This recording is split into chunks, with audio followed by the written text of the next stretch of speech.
वो मर कर भी अमर हो जाते हैं। वो मर कर भी अमर हो जाते हैं। भारत माँ की गोद में सर रख कर सो जाते हैं। और जिस उम्र में तुम हसीनों के दुपट्टे में लिपट कर पड़े रहते हो, उस उम्र में वो घर से तिरंगे में लिपट कर आते हैं। लड़कियां ये नहीं कर सकती हैं, लड़कियां वो नहीं कर सकती। न जाने कितने बहाने, न कितनी बातें इन्हें उलझाने के लिए रहती है, लेकिन यह वजह ढूंढती है हर दर्द में मुस्कुराने। और भारत माँ की ये बेटी है, तैयार है सरहद पर गोली खाने को। तो जोरदार तालियां इस प्यारे से बच्चे के लिए। और साथ ही साथ अगली कड़ी में मैं बुलाना चाहूंगा इस जज्बे के साथ, इस तिरंगे की हिफाजत में गुजर जाएगी सारी जिंदगानी मेरी। इस तिरंगे की हिफाजत में गुजर जाएगी सारी जिंदगानी मेरी। यही तिरंगा बनेगा आखिरी निशानी मेरी।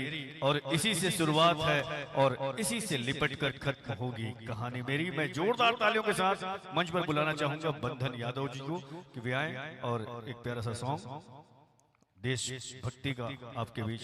नजारे नजर से ये कहने लगे, नजारे नजर से ये कहने लगे, नयन से बड़ी कोई चीज नहीं, नयन से बड़ी कोई चीज नहीं। तभी मेरे दिल ने आवाज दी कि वतन से बड़ी कोई चीज नहीं, वतन से बड़ी कोई चीज नहीं। और बहुत ही बेहतरीन आवाज को लेकर आ रहे हैं दिनेश सिंह। काले घोरे का भेद नहीं, काले गोरे का भेद नहीं, इस दिल से हमारा आता है। कुछ और ना आता हमको, बस प्यार निभाना आता है। न जियो धर्म के नाम पर, न मरो धर्म के नाम पर, इंसानियत ही धर्म वतन का, बस जियो वतन के नाम पर। और इसी कड़ी में मैं जोरदार तालियों के साथ मंच पर आमंत्रित करना चाहूंगा पिंकी साहू जी। मैं जोरदार तालियों के साथ उन्हें मंच पर आमंत्रित करूंगा, पिंकी साहू जी। पत्थरों के शहर में, पत्थरों के शहर में कच्चे मकान कौन रखता है? आजकल हवा के लिए रोशनदान कौन रखता है? अपने घर की कला से फुर्सत मिले तो सुने, अपने घर की कला से फुर्सत मिले तो सुने। आजकल पराई दीवार पर कान कौन रखता है? जहां जब जिसका जी चाहा थूक दिया, जहां जब जिसका जी चाहा थूक दिया। आजकल हाथों में पीकदान कौन रखता है? खुद ही पंख उड़ाकर लगा देते हैं चिड़ियों को। आजकल परिंदों में जान कौन रखता है? हर चीज मुहैया है मेरे शहर में किस्तों पर। आजकल हसरतों पर लगाम कौन रखता है? बहलाकर छोड़ आते हैं इनके जैसे, बहलाकर छोड़ आते हैं वृद्धा आश्रम में। वृद्धों के लिए फिर से मकान कौन रखता है? फिर से मकान कौन रखता है? धन्यवाद।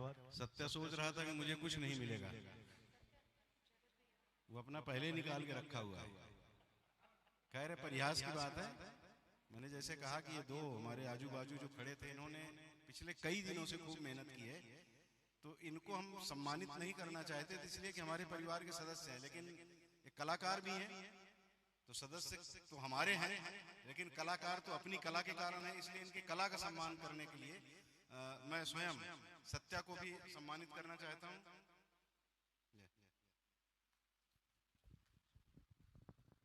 धन्यवाद भैया।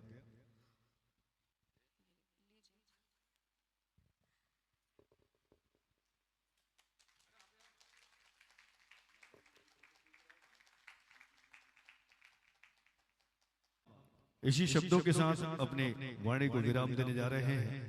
न नाम याद रखना, न पैगाम याद रखना, न नाम याद रखना, न पैगाम याद रखना। बस गुजारिश है ग्रैंड एशियन का नाम याद रखना। इसी के साथ हम और हमारी पूरी टीम आपसे विदा लेती है। गुड नाइट, शुभ रात्रि, शब बखैर।